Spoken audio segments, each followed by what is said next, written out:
Hi, my name is Olivia Dunn, and I'm the host of today's TeenV video segment. Today, we are welcoming Chuck Miller, a local blogger, photographer, and author. So Chuck, I'm just going to ask you a couple questions, and I want to start off with, do you think blogging is important networking for all writers, or does it just appeal to certain niche markets? I think blogging is very important, not just for writers, but for an opportunity to get your voice heard by as many people as possible. Blogging opens up a dialogue.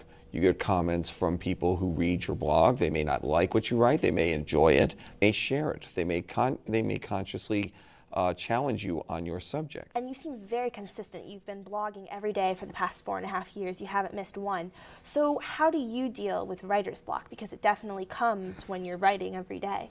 Well, yeah, that's true, Olivia. And a lot of times you do get writer's block. You get the blog clog, I've called it on occasion, where you're staring at the keyboard and like, write something, dang you, write something. Which is why I put together a blog that has several different avenues. Okay. I can write about photography, and if I can't think of something to photograph, I can write about trivia, or I can put together one of my fiction stories. If I can't think of something that moment, I have a backlog that I can work off of. You don't wake up at a set time every day and write the blog within 5 minutes, but what's a daily life for you like? Well, I do get up in the morning, and obviously after doing morning things, watching SportsCenter and finding out if my team's won or lost, I will look over and see, did I write something that is good enough for everybody to wake up to and read?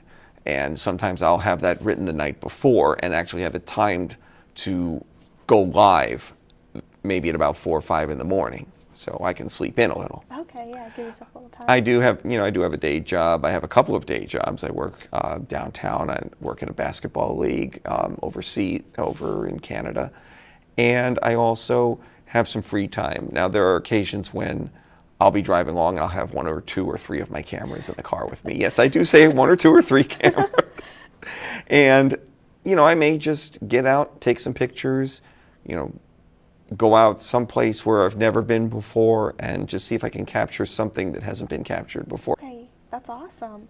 So you go and you explore and you get inspired, and you always have your cameras with you through the time. So what do other people that come in your car think when they see all the cameras? Well, those cameras go in the back seat. Yeah. I don't want people thinking that they have to sit in the back while the cameras ride shotgun.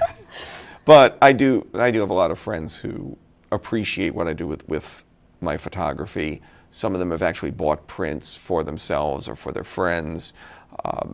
I also get a lot of inspiration from what they suggest to me.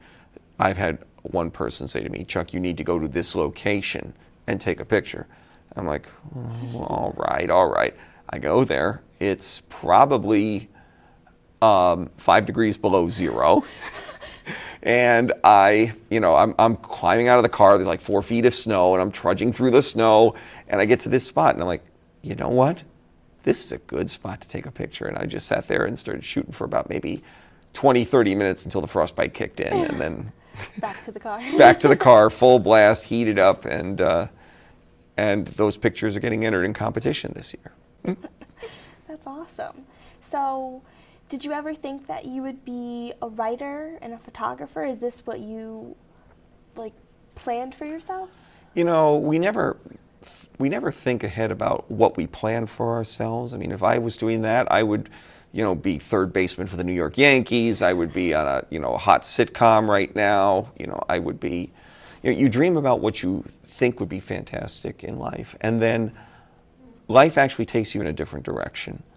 I never thought I could be a photographer of anything short of buying one of those little disposable cameras at the Rite Aid and, taking a few pictures. And today, I can go out and get any camera out there, from the base point and shoot to the high ends, and find some way to make that camera basically sing. I didn't think I could ever do that. I never thought I was going to be a major writer that would have a blog going for, almost 5 years now. 30 years ago, I was in a very bad place.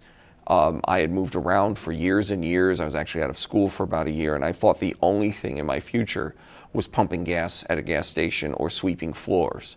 And Now look, fate changed things around. Now I have the opportunity that I didn't have before. I've taken the adventures. I've stepped forward. I've never given up. on the Times Union, you choose to say never settle for just good enough. Can you just elaborate on that just a little? Just never settle for just good enough was a phrase that my English teacher in high school, Bonnie Diefendorf, always stressed for me, because she knew I had enough talent to make it forward from where I was. But she always said to me, you cannot just rest on what you can do.